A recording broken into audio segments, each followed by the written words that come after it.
Hello everyone, मैं अरुण कुमार यादव। त्रिकोणमिति के इस सीरीज में हम लोग देख रहे हैं चैप्टर 9। अब तक हम लोग कवर कर चुके हैं क्वेश्चन नंबर 1 का 8। ये त्रिकोणमिति का अनुप्रयोग या हाइट एंड डिस्टेंस भी इसको बोलते हैं। अब देखते हैं क्वेश्चन नंबर 9। ये शुरू करते हैं। एक मीनार के पाद बिंदु से एक भवन के शिखर का उन्नयन कोण 30 डिग्री है। ठीक है। और भवन के पाद बिंदु से मीनार के शिखर का उन्नयन कोण 60 डिग्री है। यदि मीनार 50 मीटर हो तो भवन की ऊंचाई ज्ञात कीजिए। आइए ड्रॉ करते हैं। मीनार के पाद बिंदु से भवन के शिखर का उन्नयन कोण कितना है? 30 डिग्री है।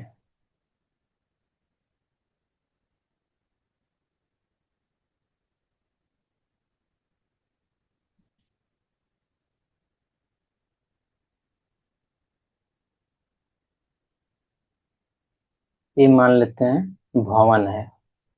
ठीक है। भवन क्या है? A B. इसका पाद बिंदु बी है। ये है भवन। तो एक मीनार के पाद बिंदु से भवन के शिखर का उन्नयन कोण, तो मीनार भी बनाना पड़ेगा हमको। तो ये मान लीजिए मीनार है।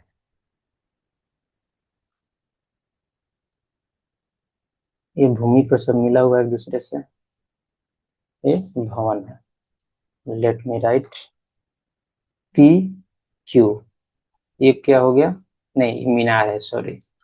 पी क्यू क्या है? मीनार है। वो क्या हो गया? भवन। अब देखिए क्वेश्चन में क्या आगे बोल रहा है। बोल रहा है भवन के पाद बिंदु से, भवन का पाद बिंदु क्या है? बी। से मीनार के शिखर का उन्नयन करो। मीनार का शिखर कौन है? पी। तो ये दोनों पॉइंट को मिलाते हैं। पी से बी से पी का जो उन्नयन कोण है कितना बोल रहा है? मान लीजिए इसको हम θ1 मानते हैं। तो θ1 कितना बोल रहा है? 30 डिग्री है। मीनार के पाद से भवन के शिखर का उन्नयन कोण, सॉरी हम उल्टा पढ़ दिए। ये वाला देखते हैं। भवन के पाद से, भवन ये बी है, भवन के पाद से मीनार के शिखर का उन्नयन कोण कितना है? θ1 60 डिग्री है। ये फिर एक बार मैं समझा दूंगा और ये इसको कन्वर्ट कर लूं। अब देखिए यहाँ पे ये वाला भवन के शिखर, मीनार के पाद से, मीनार क्यों हो गया? भवन का शिखर, भवन का शिखर क्या है? भवन का शिखर ए है। तो इसका उन्नयन कोण कितना दिया हुआ है? 30 डिग्री दिया हुआ। तो ई 30 डिग्री है, ना कि वो 30 डिग्री है। ई 30 डिग्री है। इसको θ2 मान लेते हैं। कितना है? 30 डिग्री दिया हुआ है। एक बार मैं और क्लियर कर देता हूँ। यदि मीनार 50 मीटर है, मीनार यानी पी क्यू कितना है? 50 मीटर, ये भी दिया हुआ है। तो भवन की ऊंचाई ज्ञात की, यानी ये भी हमको याद करना है। आइए पहले क्वेश्चन को मैं क्लियर कर दूं। देखिए, एक मीनार के पाद बिंदु से, मीनार हो गया पी क्यू, भवन हो गया ए बी। एक मीनार के पाद बिंदु यानी क्यू से भवन के शिखर का उन्नयन कोण, मीनार के पाद बिंदु से भवन के शिखर का उन्नयन कोण, मीनार का पाद बिंदु क्यू हो गया, भवन का शिखर ए हो गया। तो इसका जो उन्नयन कोण है ये वाला कितना है? 30 डिग्री है। और भवन के पाद बिंदु से, भवन का पाद बिंदु बी हो गया, मीनार के शिखर का उन्नयन कोण 60 डिग्री है। मीनार कौन है? P Q. शिखर कौन है? पी। इसका जो उन्नयन कोण है 60 डिग्री है। यदि मीनार का ऊंचाई 50 मीटर ऊंची हो, तो मीनार पी क्यू 50 मीटर लिख दिए हैं, तो भवन की ऊंचाई ज्ञात कीजिए। आइए शुरू करते हैं। पहले तो वही होता है कि हमको मानना है इसमें क्या क्या हम लिए हैं। हल माना कि भवन की ऊंचाई क्या है? भवन की ऊंचाई ए बी है, जो हमको मालूम नहीं है। उसके बाद क्या? मीनार की ऊंचाई जो हमको मालूम है कितना है? 50 मीटर। पिक्चर दे सकते हैं। मीनार यही है, पी क्यू, जिसका ऊंचाई जो है कितना दिया हुआ है, 50 मीटर। आइए अब क्या लिखते हैं,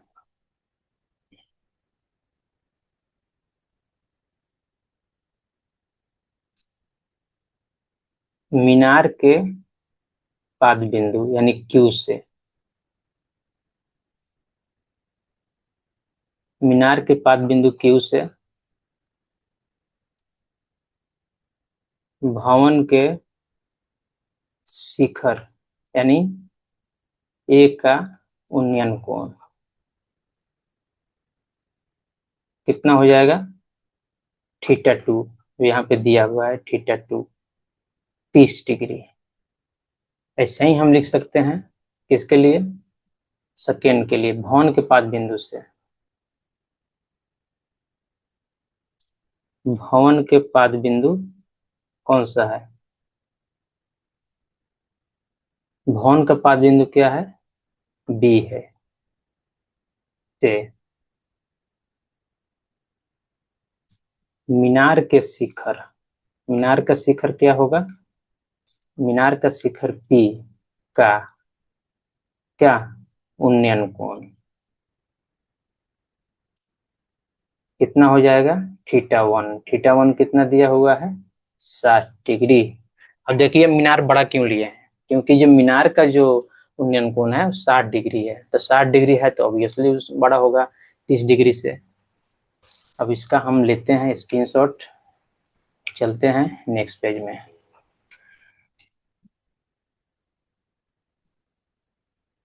ये स्क्रीनशॉट नहीं है, ये स्क्रीनशॉट है लेकिन कट गया थोड़ा। चलते हैं नेक्स्ट पेज में। देखिए एक तो मेरा, थोड़ा सा इसको मैं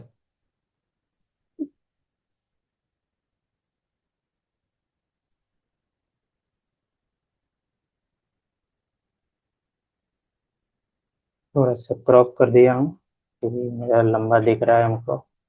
आइए,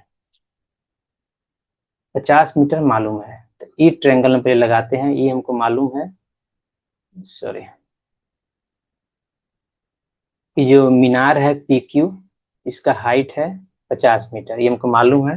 अब पी क्यू बी में, ये जो ट्रायंगल है पी क्यू बी में हमको थीटा 1 भी मालूम है 60 डिग्री, तो tan थीटा लगा देंगे इस ट्रायंगल में हमको, तो बी क्यू निकल जाएगा। जैसे ही बी क्यू निकलेगा, हम इस ट्रायंगल में यानी बी ए क्यू में जैसे ही tan लगाएंगे, भवन हाइट, भवन निकल जाएगा ए बी। क्यों, क्योंकि हमको ये भी मालूम हो गया है, थीटा 2 दिया हुआ है। ये शुरू करते हैं। अब क्या करेंगे, ट्रायंगल पी बी क्यू में यानी पी बी क्यू में क्या लगाएंगे, tan θ2 क्या होता है, p/b। θ2 कितना है, 30 डिग्री। p कितना है, पी क्यू। b कितना है, बी क्यू। tan 30 कितना होता है, 1/√3। पी क्यू दिया हुआ है 50 मीटर, बी क्यू नहीं दिया हुआ है, यही निकालना है हमको। बी क्यू को इस साइड लेंगे, √3 को उस साइड ले जाएंगे, तो ये हो जाएगा B Q equal to 50√3 metre. तो बी क्यू कितना हो गया, 50√3 मीटर, ये हो गया बी क्यू। ठीक है, जैसे बी क्यू निकलेगा, हम छोटा वाला ट्रायंगल में क्या लगाएंगे, अब छोटा वाला ट्रायंगल में लगाएंगे, ट्रायंगल ए बी क्यू में क्या लगाएंगे, सिमिलर चीज लगाएंगे, tan θ1।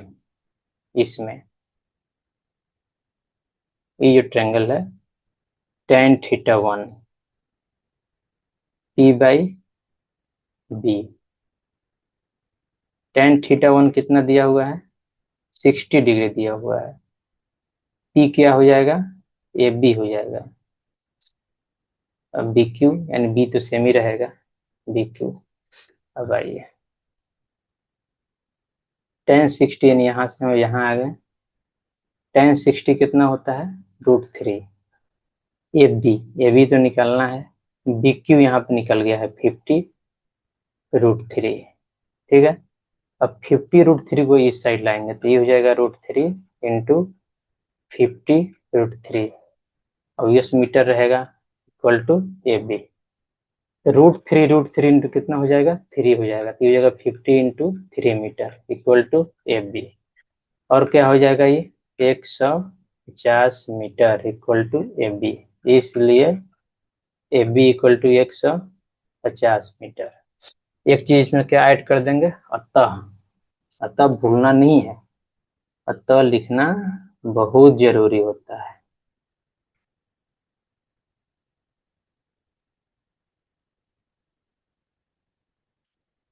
अतः